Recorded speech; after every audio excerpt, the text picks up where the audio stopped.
Welcome to Annapolis Mosaics. Our program spotlights people in our community who are involved in activities designed to promote good human relations. I am Michael Keller, the chair of the Annapolis Human Relations Commission and your host. The commission is a city board that seeks to promote equal opportunity and to eliminate discrimination. My guests today are Mario Bernanzoni, who is the executive director of Arundel House of Hope, and Karen Biagiotti, who is director of Winter Relief Emergency Shelter, a project of the Arundel House of Hope. Mario and Karen, welcome to Annapolis Mosaics. Thank you. Mario, let's start with you. Could you give our viewers an overview of what the Arundel House of Hope is? Sure. Arundel House of Hope is a program for homeless individuals. We do emergency housing, transitional housing, and permanent housing, as well as support services such as employment and health care. So we really do provide a really wide services, range of services. Arundel House of Hope began its work in 1992.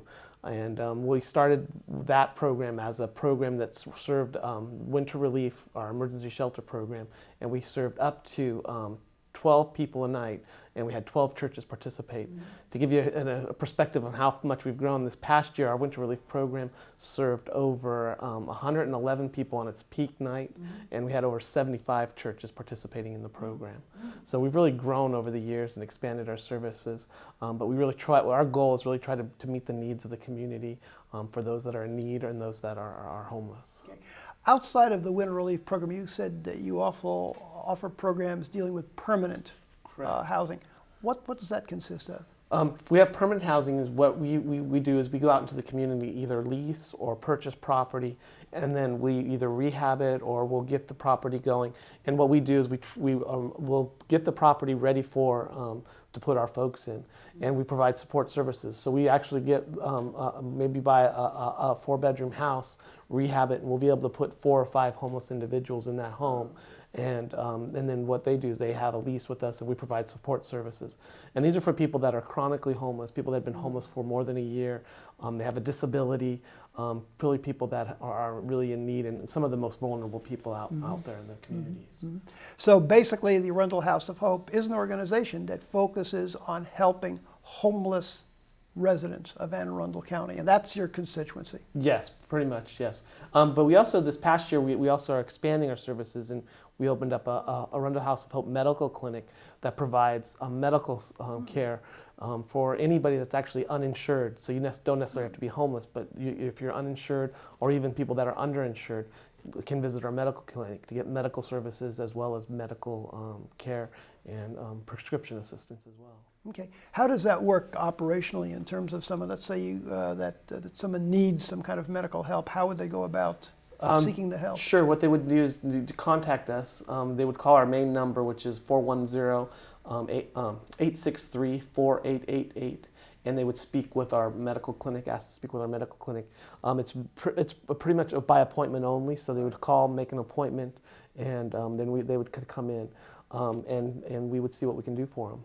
And it's for anybody that's uninsured or underinsured. We'll basically see anybody once and kind of meet their needs, and then we'll also assist them with case management and other needs they may have. If they have housing or employment or benefits or anything else like that, we can help them with that. Could you repeat that telephone number for our viewers? Sure, it's 410-863-4888. And that's our main number, and actually you can access most of all our services through that main number. Okay.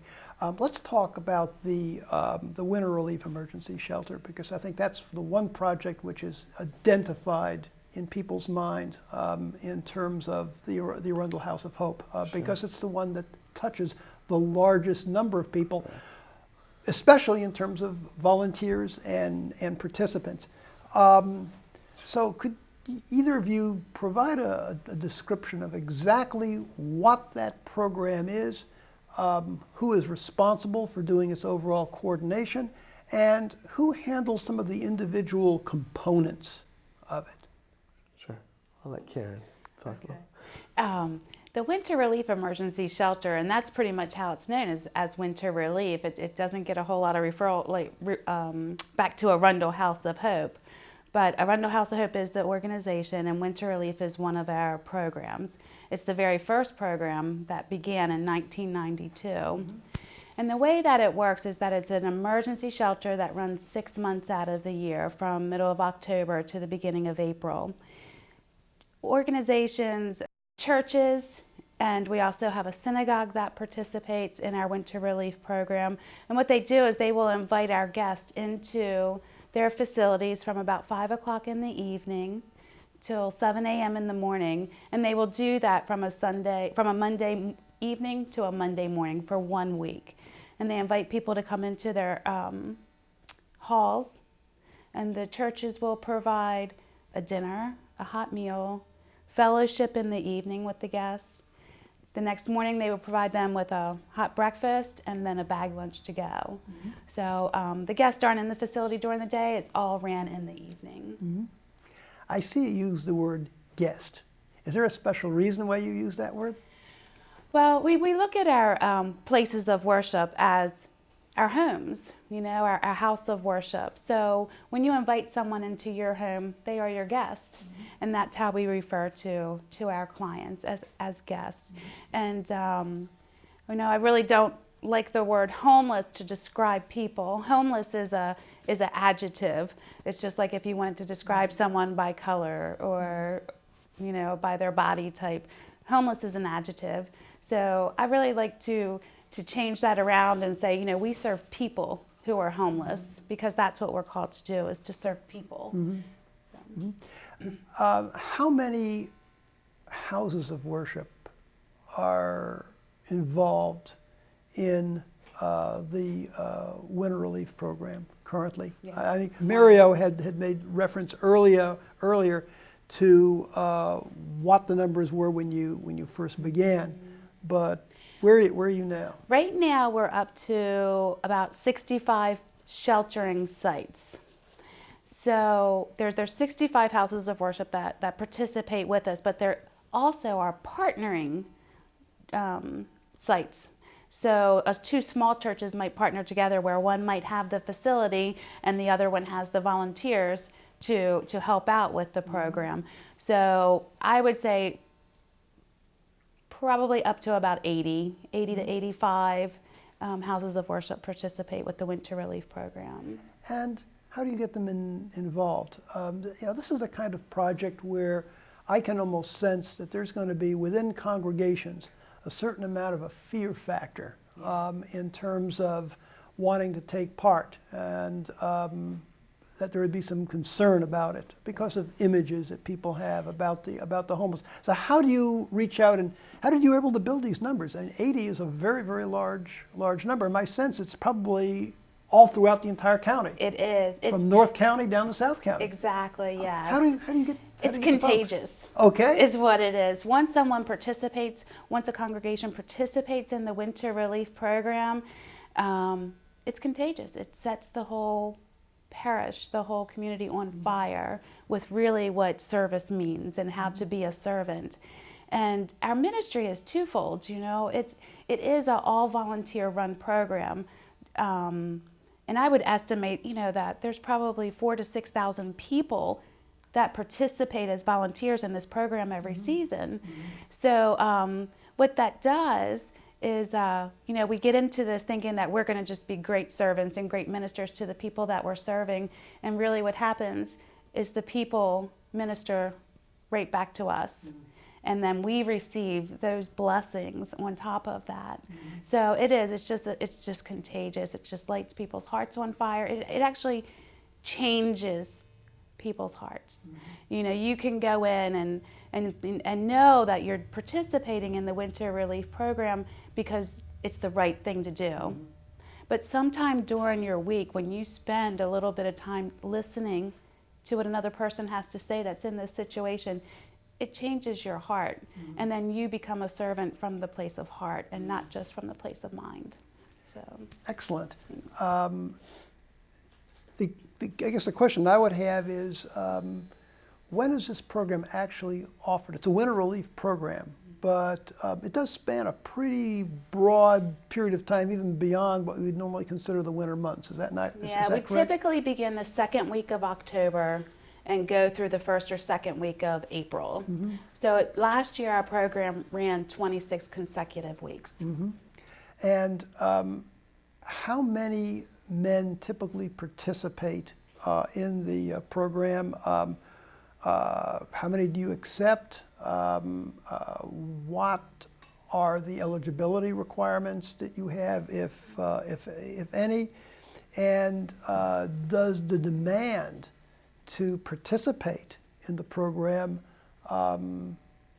exceed your capacity to serve them? So those are several questions. In other words, how many people do you serve? Is that demand greater than you've got the ability to serve? And what kinds of criteria, if any, do you use in terms of eligibility for participation? Yeah, you have a lot of questions there. So let's see if we can address one at a time or maybe get them all rolling. We have 3 sites that run simultaneously during that 1 week, during the 26 weeks. Each site will hold between 25 and up to 60 people. It just depends on what your space holds, how many people you think you can shelter. So our last year we did reach to where we had sheltered, I believe the number you used was 111 people on one given night. So it really depends on how big the facilities are.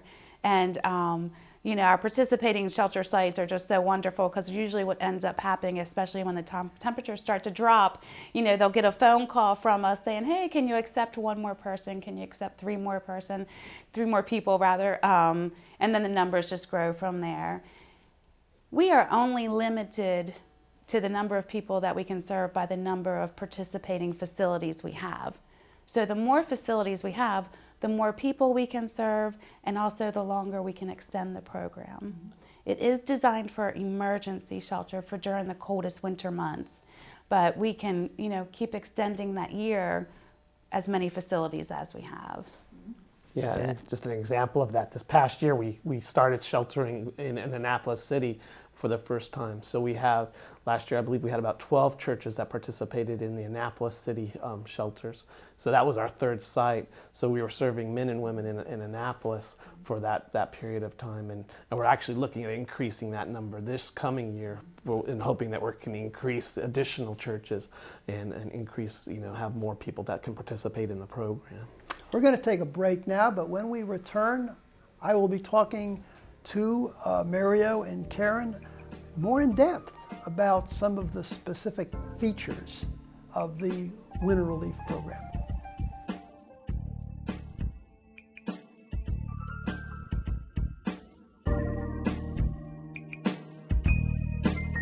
Hi, I'm Annapolis Mayor Josh Cohen, and I want to tell you about a new free way for you to enjoy downtown Annapolis. Our unique shops, our dining, our entertainment, and our historic maritime charm. Did you know that Annapolis has a new circulator trolley that will shuttle you free from one end of the central business district to the other? Well, after parking at Knighton or Park Place Garage for just $5 a day, you can get on the circulator by simply raising your hand anywhere along the route and see what downtown Annapolis has to offer. For more information, go to annapolis.gov and click on circulator.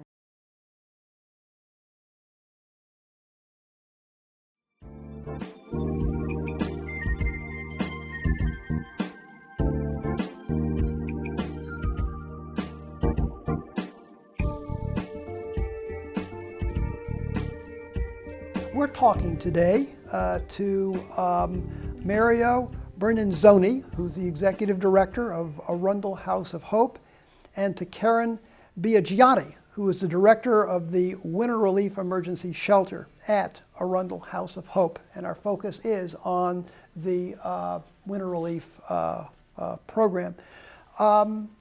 Do participants, or shall the guests in the program, have any specific requirements to which they are asked to adhere as part of their participation?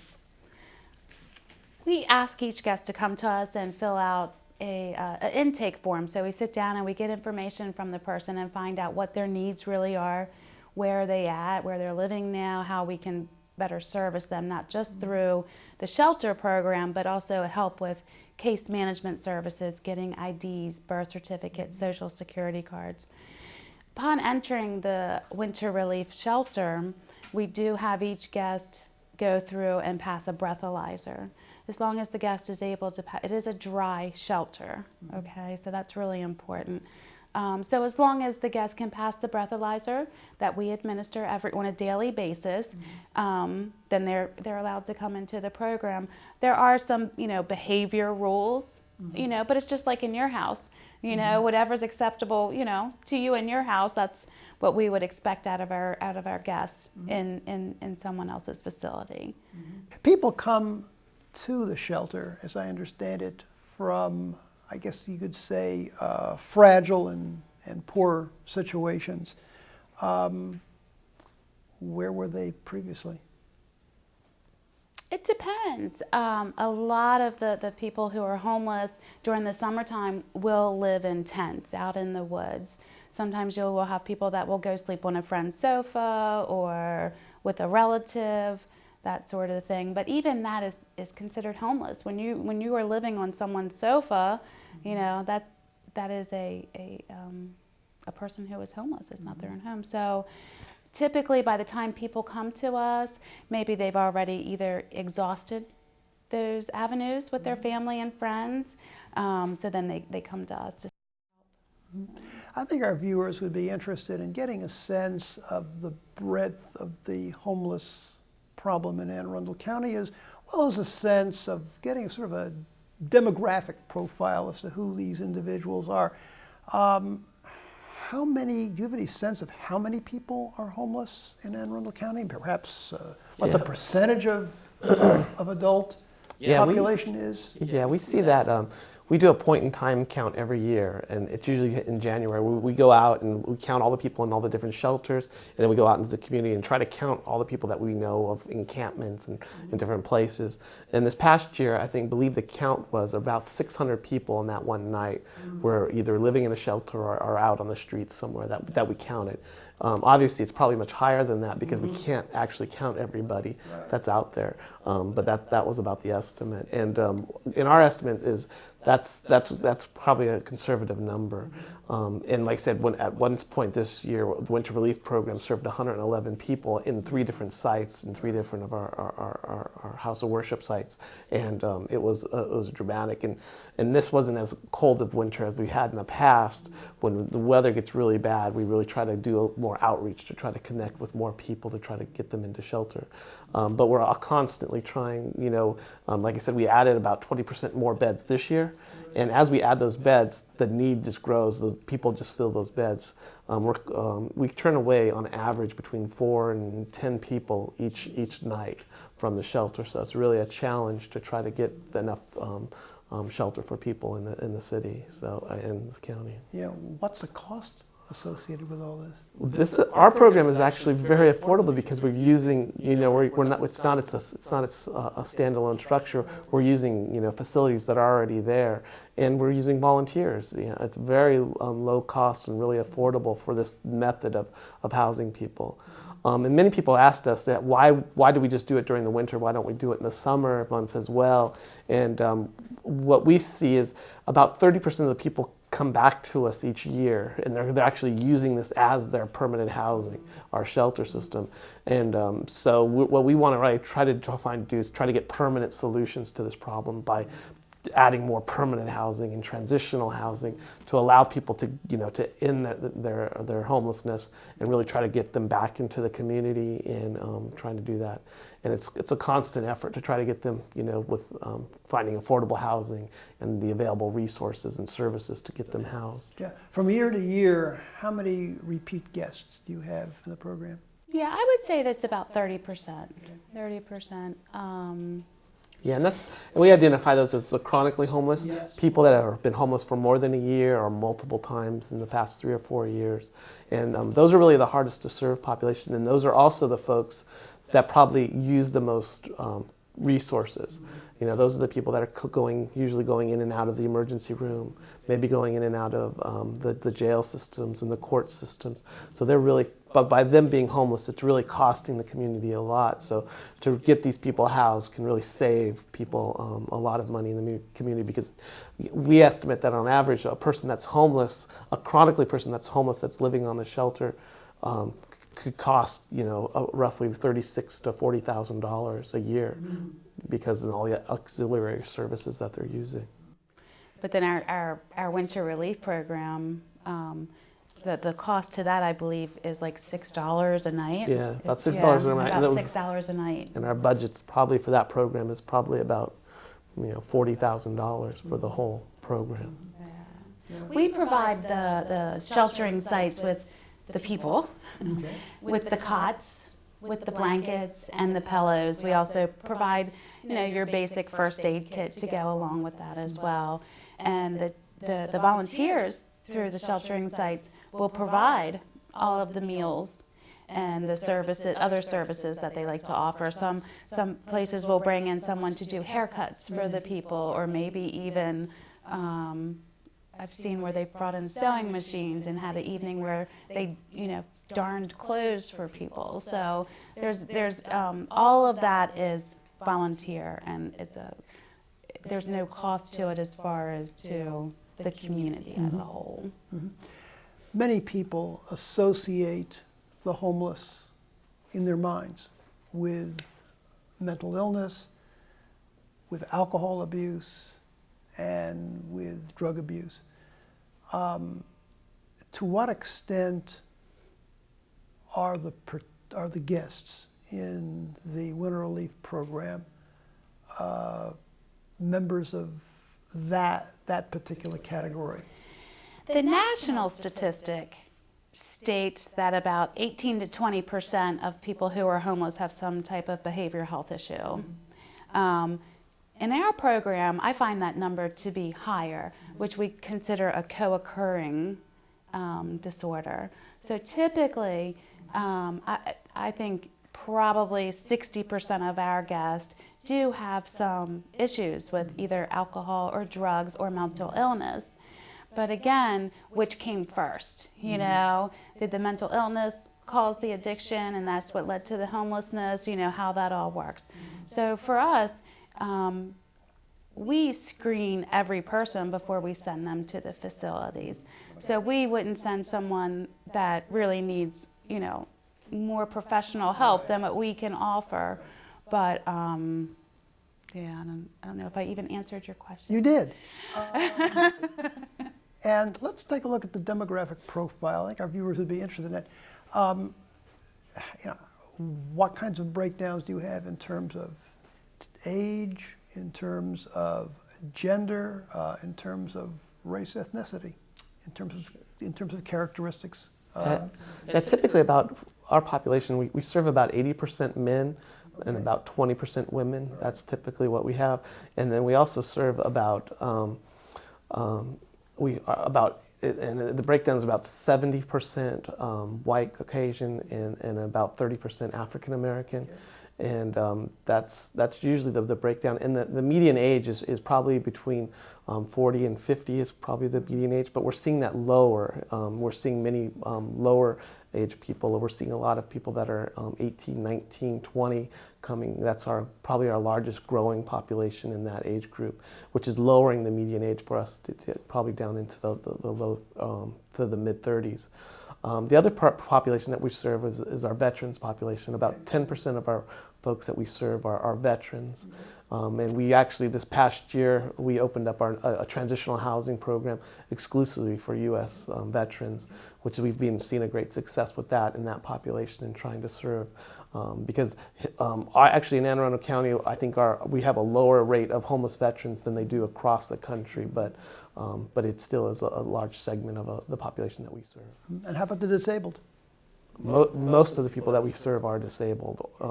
Unfortunately, sometimes a lot of the people, what we see is a lot of the people that come to us are disabled and they've applied for their disability, they just haven't received it yet. So they find that they can't work and they haven't received the disability income, so they're kind of caught in this this section where they're trying to wait on it and they can't work. So we try to assist them, and we also try to go through the process of helping them attain their disability benefits.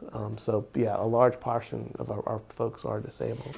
And then last year, we came into the city of Annapolis to introduce this program, and we've had just such great support from the city of Annapolis and from the mayor as well. One thing that the reason that we moved more into Annapolis, or trying to recruit more in the Annapolis-South County area, is because people who are homeless are indigenous to whatever area they're from. So typically someone that's in Glen Burnie doesn't want to come all the way to Annapolis for shelter, and vice versa. So we cannot bring a mobile community, a non-mobile community, to Glen Burnie, so we came to Annapolis to service those people specifically in the Annapolis and South County area. Okay. The 2012-2013 season brought some new challenges for you. Could you relate them to our viewers?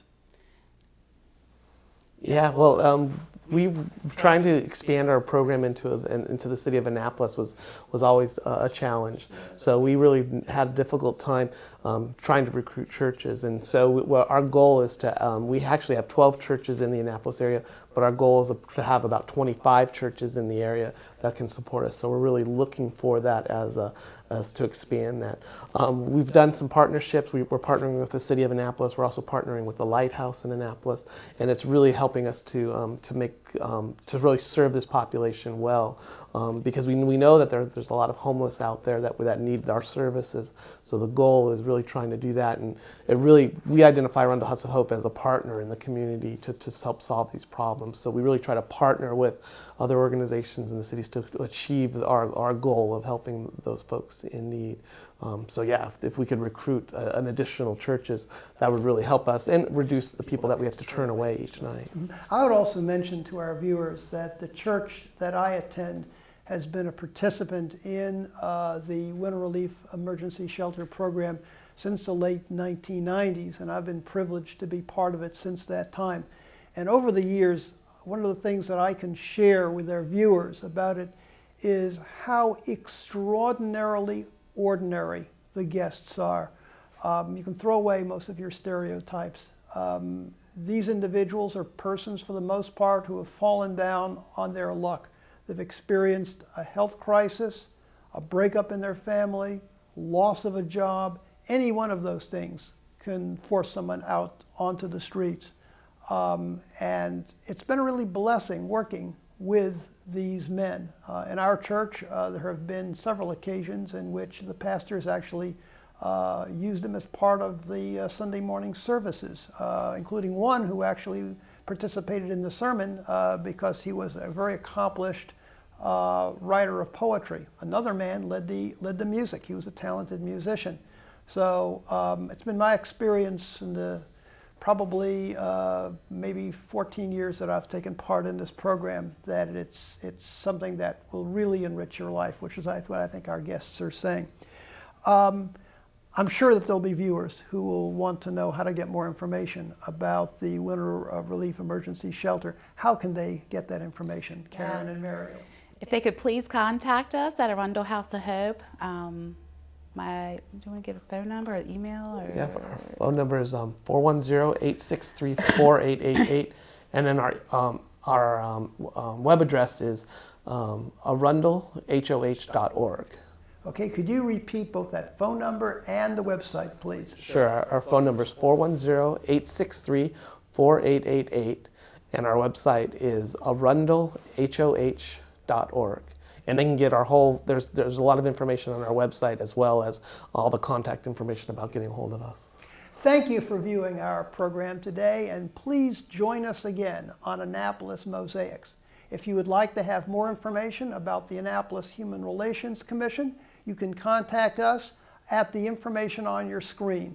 You can call us at 410-263-7998, or reach us by email at hrcommission@annapolis.gov, or check out our page at the City of Annapolis website. Go to www.annapolis.gov, click on City Government, then Boards and Commissions, and you can scroll down to the Human Relations Commission page. And always remember the words of Dr. Martin Luther King Jr., who said, "We have flown the air like birds and swum the seas like fishes, but we have yet to learn the simple act of walking the earth as brothers and sisters."